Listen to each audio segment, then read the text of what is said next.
착하게 살면 복이 온다고 배웠는데 현실은 착하게 살면 호구가 됩니다. 만만해 보이긴 싫은데 그렇다고 무례하다는 소리는 듣기 싫어. 우리 모두 이 딜레마 속에서 고민합니다. 그런데 주변을 둘러보면 특별히 강하게 말하지 않아도 자연스럽게 존중받는 사람들이 있습니다. 반면 아무리 애써도 묘하게 가볍게 여겨지는 사람들도 있죠. 도대체 무엇이 이 차이를 만들까요? 심리학에서는 이를 관계에서의 경계 설정이라고 부릅니다. 인간관계에서 흔들리지 않는 사람들을 깊이 관찰해 보면 그들에게는 공통적으로 하지 않는 5가지 행동 패턴이 있습니다. 혹시 이 중에 무의식적으로 하고 있는 습관이 있다면 오늘부터 멈춰보세요. 관계의 품격이 달라질 겁니다. 첫 번째, 존중받는 사람들은 습관적인 괜찮아요를 하지 않습니다. 약속 시간에 30분 늦은 상대에게 괜찮아요. 저도 방금 도착했어요. 부당한 업무를 떠넘길 때 괜찮아요. 제가 처리하겠습니다. 이 말을 반복하면 뇌는 위험한 착각을 시작합니다. 나는 부당한 상황도 당연하게 받아들이는 사람이구나. 결국 타인의 무례함에 무뎌지고 스스로를 지키는 감각마저 잃게 됩니다. 현명한 사람들은 이렇게 표현합니다. 30분을 기다렸는데 다음번에는 미리 연락 주시면 감사하겠습니다. 지금 제 업무도 여유롭지 않아서 이번에는 어렵겠습니다. 불편한 감정을 정중하지만 단호하게 전달합니다. 이것이 만만해 보이지 않는 첫 번째 원칙입니다. 둘째, 존중받는 사람들은 불필요한 사과를 하지 않습니다. 미안한데 이것 좀 부탁할게. 죄송하지만 제 생각은 다릅니다. 미안해요. 조금 늦었습니다. 하루에 몇 번이나 습관처럼 사과하시나요? 사과를 남발하면 무의식적으로 자신을 낮은 위치에 두게 됩니다. 현명한 사람들은 진짜 잘못했을 때만 사과합니다. 대신 정중한 요청과 감사를 표현합니다. 이것을 부탁드려도 될까요?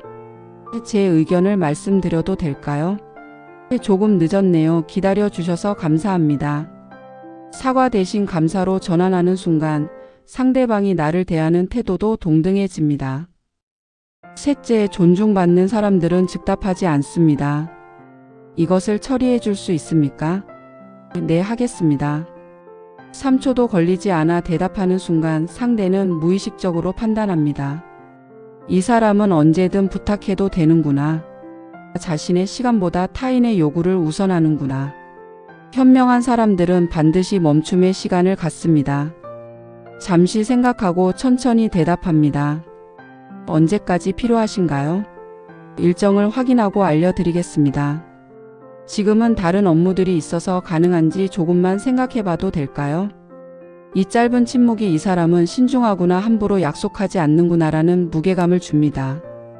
급한 반응은 가벼움을, 여유로운 반응은 권위를 만듭니다. 넷째, 존중받는 사람들은 대화의 주도권을 뺏지 않습니다. 저도 그런 경험이 있습니다. 저는 그럴 때 이렇게 했는데요.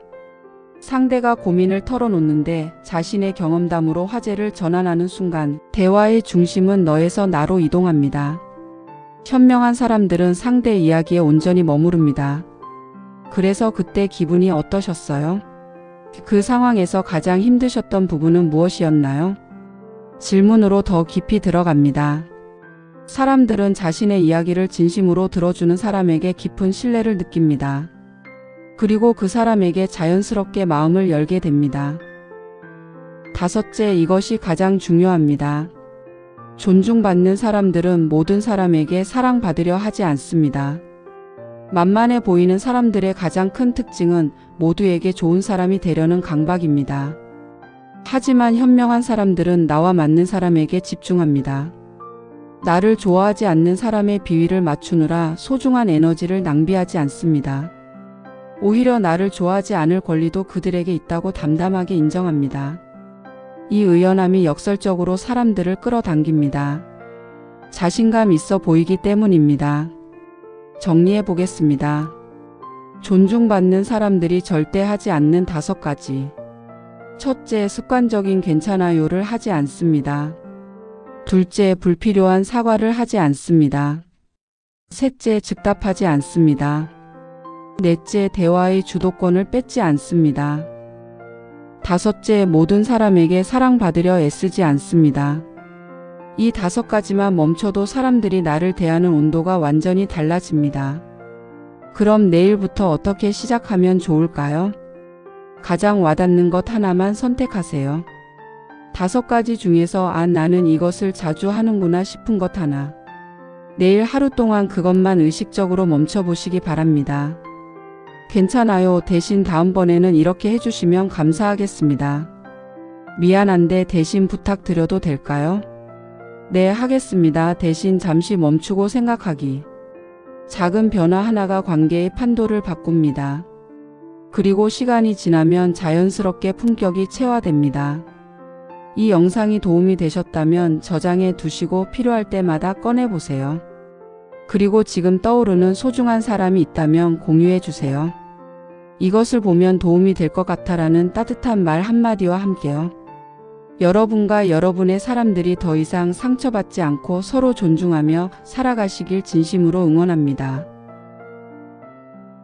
다음 주 월요일 새로운 통찰로 찾아뵙겠습니다.